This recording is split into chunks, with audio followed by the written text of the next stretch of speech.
कहाँ मर पूछेलू जब दोसरा लागे सुतेलू।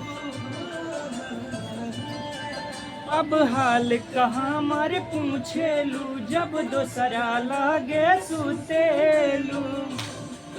पर मान नइखे लागत गोरी काल से एगो कफन भेजवादा ससुरार से।